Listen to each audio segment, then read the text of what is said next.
WhatsApp അങ്ങനെയുള്ള social മീഡിയകളിൽ ഒന്നും ഇല്ലാത്ത ഒരു വ്യക്തിയെ ആളുകൾ എങ്ങനെ കാണുന്നു, ആ ഒരു രീതിയിലായി മാറും. അപ്പൊ നമ്മുടെ കാലഘട്ടത്തിനനുസരിച്ചുള്ള ഈ മാറ്റങ്ങളെ നമുക്ക് എങ്ങനെ നമ്മുടെ ജീവിതത്തിൽ ഗുണകരമായ രീതിയിൽ ഉപയോഗിക്കാം എന്നൊന്ന് നോക്കിയാൽ, ഇവിടെ ടെക്നോളജിയിലെ മാറ്റങ്ങൾ എന്ന് പറയുമ്പോൾ കമ്പ്യൂട്ടർ മേഖലയിലുള്ള വലിയ വലിയ മാറ്റങ്ങളാണ് നമ്മുടെ ബാങ്കിങ് മേഖലയിൽ ഏറ്റവും കൂടുതൽ പണം കൈകാര്യം ചെയ്യുന്നത് എളുപ്പമാക്കിയത്. ബാങ്ക് ത്രൂ കമ്പ്യൂട്ടറൈസ്ഡ് സിസ്റ്റം വന്നു. ആ സിസ്റ്റത്തിലൂടെ ബാങ്കുകളിൽ ഫണ്ട് ട്രാൻസ്ഫർ ചെയ്യുന്ന സംവിധാനം വന്നതാണ് ബാങ്കുകളിലെ ഇടപാടുകൾ സുതാര്യമാക്കി ഒരുവിധം സ്പീഡാക്കിയത്. സുതാര്യമാക്കി എന്ന് പറയാൻ സാധിക്കില്ല, പക്ഷെ ഒരു വിധത്തിൽ സ്പീഡാക്കിയത്. പക്ഷെ ഇതിനകത്തെ ഒരു ലൂപ്പോൾ എന്ന് പറയുന്നത്, നമുക്ക് ഈ bank account software developers hack ചെയ്യുന്ന ഒരു പ്രവണത വർദ്ധിച്ചു. അപ്പോ നമ്മുടെ ഈ ഹാക്കിംഗ് സംവിധാനത്തിലൂടെ സംഭവിക്കുന്ന കാര്യം എന്താണെന്ന് വെച്ചാൽ, ഒരു ബാങ്കിന്റെ സോഫ്റ്റ്വെയറിനെ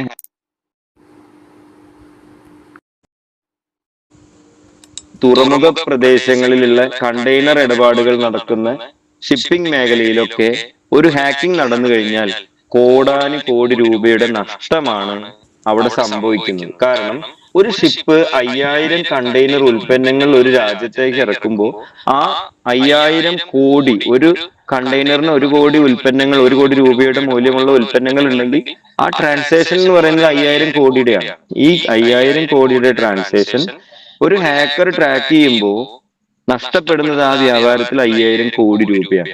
അപ്പൊ ഇത്തരത്തിലൊരു ഹ്യൂജ് എമൗണ്ട് നഷ്ടപ്പെടുന്നതിനെ തരണം ചെയ്യേണ്ടത് വ്യാപാര മേഖലകൾക്കും അതുപോലെയുള്ള വലിയ വലിയ പണമിടപാട് നടക്കുന്ന സ്ഥാപനങ്ങൾക്കും ആവശ്യമായി വന്നതുകൊണ്ടാണ് സുതാര്യമായ ഒരു ടെക്നോളജി, ഒരു സെൻട്രലൈസ്ഡ് സിസ്റ്റത്തിൽ നിന്നും ഒരു ഡീസെൻട്രലൈസ്ഡ് സിസ്റ്റത്തിലേക്കുള്ള മാറ്റത്തിന് വഴിയൊരുങ്ങിയത്. അങ്ങനെയാണ് നമ്മൾ എന്ത് ചെയ്തത്, ബ്ലോക്ക് ചെയിൻ ടെക്നോളജി എന്നൊരു ടെക്നോളജിയെ പരിചയപ്പെടാനിടയായത്. അപ്പൊ ഈ ബ്ലോക്ക് ചെയിൻ ടെക്നോളജി വന്നത് എന്തിനാണ് എന്ന് ഏകദേശം മനസ്സിലായിട്ടുണ്ടാവുമെന്ന് വിചാരിക്കുന്നു. നമ്മുടെ സെൻട്രലൈസ്ഡ് സംവിധാനങ്ങളിലുള്ള സുരക്ഷിതമില്ലായ്മയെ തരണം ചെയ്യുന്നതിന് വേണ്ടിയാണ് ബ്ലോക്ക് ചെയിൻ ടെക്നോളജി എന്ന വികേന്ദ്രീകൃത സംവിധാനം ഡെവലപ്പ് ചെയ്തത്. സുതാര്യമായ ട്രാൻസാക്ഷൻ രീതി. അത്തരത്തിലുള്ള ഒരു സംവിധാനത്തിൽ ഉടലെടുത്ത ഒരു കറൻസിയാണ് നമ്മുടെ ബിറ്റ്കോയിൻ എന്ന BTC. അപ്പോ ഈ BTC ഡെവലപ്പ് ചെയ്യുമ്പോൾ ആ ഡെവലപ്പേഴ്സ് ഉദ്ദേശിച്ചത് പിയർ ടു പിയർ സംവിധാനം. ഇതിലൂടെ എന്ത് ട്രാൻസാക്ഷൻസ് നടത്തിയാലും ഒരു തേർഡ് പാർട്ടിയുടെ കൈകടത്തൽ അതിലില്ലാതെ നേരിട്ട് ഇടപാടുകൾ നടത്തുകയും അത് അയക്കുന്ന വ്യക്തിക്കും അത് സ്വീകരിക്കുന്ന വ്യക്തിക്കും മാത്രം അറിയാൻ സാധിക്കുന്ന രീതിയിലുള്ള ഒരു ടെക്നോളജി. അതാണ് പിയർ ടു പിയർ സംവിധാനം. ക്രിപ്റ്റോ എന്നാൽ എൻഡ് ക്രിപ്റ്റഡ് കറൻസി. എൻഡ് ക്രിപ്റ്റഡ് എന്നതാണ് അതിന്റെ ഷോർട്ടാണ് ക്രിപ്റ്റോ. അപ്പൊ ക്രിപ്റ്റോ കറൻസി ഡെവലപ്പ് ചെയ്തത് സുതാര്യമായ ഇടപാട് രീതികൾക്ക് വേണ്ടിയാണ്. അപ്പൊ 5000 കോടിയുടെ ഒരു ഇടപാട് നടക്കുമ്പോൾ ഇന്ന് ബിറ്റ്കോയിൻ എന്ന് പറയുന്ന ക്രിപ്റ്റോയ്ക്ക് 1 കോടി രൂപ ഒരു ബിറ്റ്കോയിൻ ഉണ്ടെങ്കിൽ 5000 ബിറ്റ്കോയിൻ അയാളുടെ ട്രസ്റ്റ് വാലറ്റിലേക്കോ മെറ്റാമാസ്കിന്റെ വാലറ്റിലേക്കോ ആൾക്ക് നമുക്ക് സെൻഡ് ചെയ്താൽ മതി. അപ്പോ ഇത്തരത്തിൽ കൃത്യമായി പണമിടപാടുകളെ എളുപ്പമാക്കാനാണ് ക്രിപ്റ്റോഗ്രാഫി ഡെവലപ്പ് ചെയ്ത് കൊണ്ടുവന്നത്. അപ്പൊ 2008 2009 കാലഘട്ടത്തിലാണ് ഈ ബ്ലോക്ക് ചെയിൻ ടെക്നോളജി ഡെവലപ്പ് ചെയ്യുന്നത്. അതിനുശേഷം 2010 കൂടിയാണ് BTC എന്ന പേരിലുള്ള ഒരു ക്രിപ്റ്റോ കറൻസി, ബിറ്റ്കോയിൻ എന്ന് വിളിക്കുന്ന കറൻസി പൊതുജനങ്ങൾക്ക് ഉപയോഗപ്രദമായ രീതിയിൽ എത്തുന്നത്. അന്ന് 2 രൂപ 85 മാത്രം മൂല്യമുണ്ടായിരുന്നു ആ കറൻസി 2010. പിന്നീട് അങ്ങോട്ട് ഒരു 100 രൂപ ഉപയോഗിച്ച് ഞാൻ 2010 ബിറ്റ്കോയിനെ വാങ്ങുന്നു. നമ്മൾ ശ്രദ്ധിക്കേണ്ട ഘടകം, നമ്മുടെ കയ്യിൽ അന്ന് ടച്ച് ഫോൺ ഇല്ല. 2010 കാര്യമാണ്, 14 വർഷം മുന്നത്തെ കഥയാണ് പറയുന്നത്. അന്നേരം നമ്മുടെ കയ്യിൽ ടച്ച് ഫോൺ ഇല്ല. പക്ഷെ കമ്പ്യൂട്ടറിൽ എന്ത് ചെയ്യുന്ന, കമ്പ്യൂട്ടർ ഡെവലപ്പ് ചെയ്തിട്ടുണ്ട്. കണക്ഷൻസ്, ഇന്റർനെറ്റ് കണക്ഷൻ ഒക്കെ ഒരുവിധമായി വലിയ വലിയ ആളുകൾ ഉപയോഗിക്കുന്ന ഒരു സംവിധാനത്തിൽ ഉണ്ടായിരുന്നു. അപ്പോ എന്ത് ചെയ്യുന്നു, ബിറ്റ്കോയിനെ ഉപയോഗിക്കാനും വാങ്ങാനും സൂക്ഷിക്കാനും ഒക്കെയുള്ള സംവിധാനം ഫോണുകളിലല്ലായിരുന്നു എന്ന് മാത്രം, പക്ഷെ കമ്പ്യൂട്ടറുകളിൽ അതിനുള്ള സംവിധാനങ്ങൾ ഉണ്ടായിരുന്നു. അത്തരത്തിലൊരു 100 രൂപയ്ക്ക് നമ്മൾ ബിറ്റ് കോയിൻ വാങ്ങി നമ്മൾ ട്രസ്റ്റ് വാലറ്റിൽ സൂക്ഷിച്ചിരുന്നെങ്കിൽ, അത് വാങ്ങി വെച്ചിരുന്നത് നമ്മളത് വിറ്റ് പണമാക്കി മാറ്റാതെ സൂക്ഷിച്ചിരുന്നെങ്കിൽ, ഇന്ന് നമ്മളത് വിൽക്കാൻ ശ്രമിക്കുകയാണെങ്കിൽ എങ്ങനെയാണ് 100 രൂപയ്ക്ക് വാങ്ങിയ ബിറ്റ് കോയിൻ 35 നമുക്ക് ലഭിച്ചിട്ടുണ്ടാവണം. ആ 35 എണ്ണത്തിന് ഇന്നത്തെ മൂല്യം കൽപ്പിച്ചാൽ 35 കോടി രൂപ വിലയുണ്ട്. അപ്പൊ നോക്കൂ, നമ്മളൊക്കെ ഭൂമിയിൽ അന്ന് ജീവിച്ചിരുന്നില്ലേ? നമുക്ക് ഇത്തരത്തിലൊരു കറൻസി വാങ്ങി വെച്ചാൽ ഇത്രയും വലിയ സാമ്പത്തിക നേട്ടം ഉണ്ടാക്കാൻ പറ്റുമെന്ന് ആരെങ്കിലും പറഞ്ഞാൽ തന്നെ നമുക്കത് വിശ്വസിക്കാൻ പറ്റുമായിരുന്നോ? ഇല്ല. അന്ന് നമ്മളുടെ ടെക്നോളജി, നമ്മുടെ മൈൻഡും മനസ്സും ഇത്രമാത്രം അതിനെ സ്വീകരിക്കാനുള്ള ഒരു ഡെവലപ്മെന്റിൽ എത്തിയിട്ടുണ്ടായിരുന്നില്ല. പക്ഷെ കാലഘട്ടത്തിന്റെ വരവ്, ടെക്നോളജികളുടെ മാറ്റങ്ങൾ, ഇതൊക്കെ അല്പാൽപമായി നമ്മൾ യാത്രയിലൂടെയും അറിയുന്ന ആളുകളിലൂടെ ഇടപഴകുന്നതിലൂടെയും നമ്മൾ പഠിച്ചത് കൊണ്ടാണ് ഇന്ന് ക്രിപ്റ്റോ കറൻസി എന്ന് കേൾക്കുമ്പോൾ നമുക്ക് ആശ്ചര്യമില്ലാതെ നമുക്കത് എന്ത് ചെയ്യാം, നല്ലതാണ്, അല്ലെങ്കിൽ ഈ ഒരു സംവിധാനം ക്രിപ്റ്റോഗ്രാഫി അല്ലെങ്കിൽ ക്രിപ്റ്റോ കറൻസി നല്ലതാണ് എന്നൊരു തിരിച്ചറിവ് വന്നു. ഇപ്പോൾ നമുക്ക് ബിറ്റ് കോയിൻ വാങ്ങണം എന്ന് വിചാരിച്ചാലോ 1 കോടി രൂപയെങ്കിലും നമ്മുടെ കയ്യിൽ വേണം. ഇനി അതിന്റെ മൂല്യം ഇനിയും ഉയരും, വളരും എന്നൊക്കെ നമുക്ക് പറയാമെങ്കിലും ഈ ക്രിപ്റ്റോഗ്രാഫിയിൽ ആകെ 2 പ്രോസസ്സുകൾ മാത്രമാണ് നടക്കുന്നത്. നമ്മുടെ മേഖലയിൽ ഒരുപാട് കാര്യങ്ങളെ കുറിച്ച് സംസാരിക്കാമെങ്കിലും നമുക്ക് ഈ ക്രിപ്റ്റോഗ്രാഫിയെ കുറിച്ച് കൂടുതൽ സംസാരിക്കേണ്ടതിന്റെ ആവശ്യകത, ഒരു വ്യക്തിയെ ഏറ്റവും കൂടുതൽ ഫിനാൻഷ്യൽ ഫ്രീഡത്തിലേക്ക് നയിക്കാൻ പറ്റുന്ന സുരക്ഷിതത്വമായ ഒരു മാർഗമാണ് ക്രിപ്റ്റോഗ്രാഫി അല്ലെങ്കിൽ ഈ ഒരു ക്രിപ്റ്റോ ഇടപാടുകൾ. അപ്പൊ ഇതിനകത്ത് നടക്കുന്ന പ്രോസസ്സുകൾ എന്താണെന്ന് നോക്കിയാൽ, സാധാരണ കറൻസികളും ക്രിപ്റ്റോ കറൻസികളും തമ്മിൽ എന്താണ് ഡിഫറൻസ്? അത് നമ്മൾ നോക്കിക്കഴിഞ്ഞാൽ, സാധാരണ ഇപ്പൊ നമ്മുടെ ഇന്ത്യയുടെ ഈ റുപ്പി എന്നാൽ നമ്മുടെ സാധാരണ പ്രിന്റഡ് കറൻസിയുടെ ഇലക്ട്രോണിക് രൂപം മാത്രമാണ് ഈ റുപ്പി.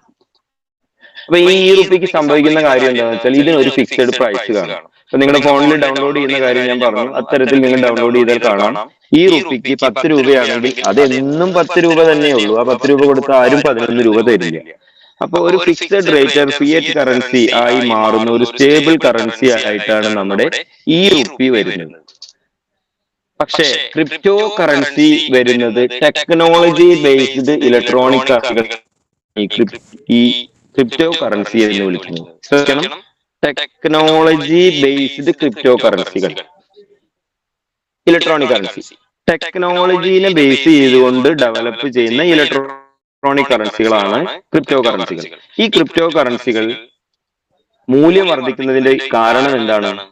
നമ്മുടെ ലോകത്തെ ജനസംഖ്യ നോക്കിയാൽ 800 കോടിയിലധികം ജനങ്ങളുണ്ട്. അപ്പൊ ഈ 800 കോടി ജനങ്ങളുടെ അടുത്തും ആവശ്യാനുസരണം പണമുണ്ടെങ്കിൽ ഇവിടെ ഡിമാൻഡ് ഉണ്ടാവില്ല. പക്ഷെ നമ്മുടെ ക്രിപ്റ്റോ കറൻസികൾ ഇറക്കുന്നത് ഏകദേശം എത്ര ഉണ്ട്, ഇതിന്റെ വോളിയം എന്നതിനെ ആശ്രയിച്ചാണ് ഇതിന്റെ മൂല്യം വർദ്ധിക്കുന്നതിന്റെ ഒരു ഘടകം. അപ്പോൾ 800 കോടി ജനങ്ങൾക്ക് ഉപയോഗിക്കാൻ 800 കോടി ക്രിപ്റ്റോ കറൻസികളാണെങ്കിൽ അതിന് വലിയ മൂല്യം ഉണ്ടാവില്ല. പക്ഷെ ക്രിപ്റ്റോ കറൻസിയായ ബിറ്റ് കോയിനും എതേറിയവും ടെതറും പോലെയുള്ള കറൻസികളൊക്കെ വോളിയം നോക്കിക്കഴിഞ്ഞാൽ, ഇവരെ ഇൻട്രൊഡ്യൂസ് ചെയ്തിട്ടുള്ള വോളിയം നോക്കിക്കഴിഞ്ഞാൽ വളരെ കുറഞ്ഞ ക്വാണ്ടിറ്റിയേ ഉണ്ടാവുള്ളൂ.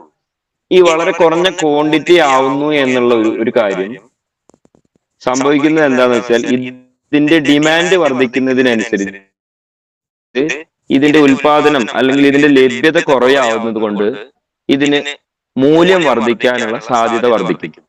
ഇത്തരത്തിലൊരു ഉയർന്ന മൂല്യത്തിലേക്ക് ബിറ്റ് കോയിൻ കുതിച്ചു കയറിയത് ഈ ഒരു കാരണം കൊണ്ടാണ്. മാത്രമല്ല, ബിറ്റ് കോയിൻ എന്ന് പറയുന്ന ക്രിപ്റ്റോ കറൻസി കൈവശം വെച്ചിരിക്കുന്ന ആളുകൾ ആക്കി മാറ്റിയിട്ട് ജീവിതത്തിന് ഉപയോഗിക്കുന്ന തരത്തിലുള്ള ആളുകളല്ല. കാരണം സാമ്പത്തികമായി ഉന്നത ശ്രേണി നിൽക്കുന്ന ആളുകൾ അവരുടെ സമ്പത്തിനെ സുരക്ഷിതമാക്കി വെക്കാനായിട്ടാണ് ക്രിപ്റ്റോ കറൻസി ആയ ബിറ്റ് കോയിനിലേക്ക് മാറ്റി വെച്ചിട്ടുള്ളത്. അപ്പോ ബിറ്റ് കോയിൻ ഉള്ള വ്യക്തി എന്ന് പറയുമ്പോൾ അതിന് സമൂഹത്തിൽ ഒരു വാല്യൂ ഉണ്ട്. ആ മൂല്യമാണ് ഈ ബിറ്റ് കോയിന്റെ ഇത്രയധികം ഉയരാനൊരു നോക്കിക്കഴിഞ്ഞാൽ 25,000-ലധികം ക്രിപ്റ്റോ കറൻസികൾ ഇന്ന് നിലവിലുണ്ട്. അകത്ത് 35-36 ക്രിപ്റ്റോ കറൻസികൾക്ക് മാത്രമേ സ്വന്തമായ ബ്ലോക്ക് ഉള്ളൂ. പിന്നത്തെ കാര്യം, ഈ ക്രിപ്റ്റോ കറൻസികൾ ഡെവലപ്പ് ചെയ്തിട്ടുള്ളത് അതിനുള്ള ഓരോ ടെക്നോളജികളും വെബ് 2-ലോ വെബ് 3-ലോ വെബ് 1-ലോ എന്നൊക്കെ നമുക്ക് ഇന്റർനെറ്റിൽ സെർച്ച് ചെയ്താൽ കാണാൻ പറ്റും.